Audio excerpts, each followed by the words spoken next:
Hey guys, Julian Lalo here, Melbourne-based food and fashion photographer. And in today's video, I'm going to show you how to create more engaging food photography for yours or your clients' Instagram audience.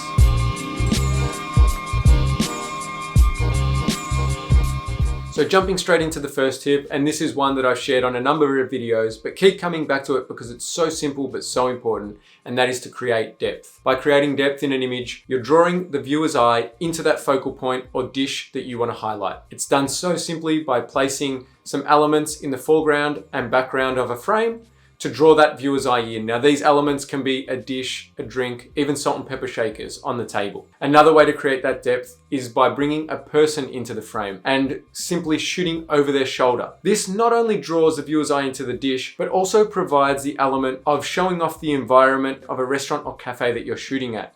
You've got to remember with food photography, particularly when you are shooting for a venue, is that it's not just about the dish. It's about showing off the whole vibe of that restaurant or cafe. Moving on to the second point, another really simple one, and that is hands. Get hands involved in your images. Make sure the hands are obviously nice and clean and fingernails trimmed, but by using a hand model in the images, it just again brings the viewer into the image and shows what it would be like to eat at that venue. Some shots that you can get with hands, super simple, holding a knife and fork to the dish. They work really great in flat lays to show off a big spread with lots of hands going in and give that vibe of eating as a group or eating out with friends. You could be holding a burger or any other number of ways that you can hold or eat food. Now, the next tip number 3, is related to the hands, but it is something that you were probably told not to do as a kid, and that is play with your food. You want to catch your audience's attention, so you don't want to always be providing just that simple food shot. By playing with the food, by squeezing poached eggs and making the yolk ooze, by stretching out melted cheese,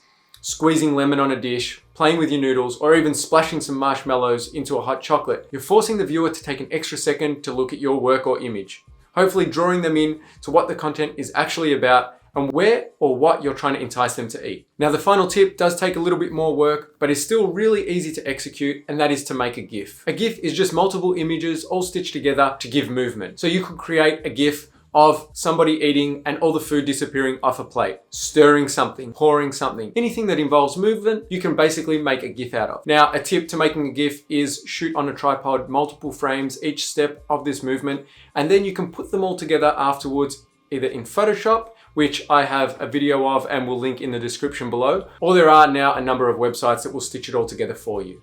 So that's it, really nice and simple. Just a few tips, a few simple changes to your food photography that can take it to the next level and make it that much more engaging to the viewer. So if you enjoyed this video, got a little something out of it, help me out with a like, a subscribe, and as always, thank you for pressing play.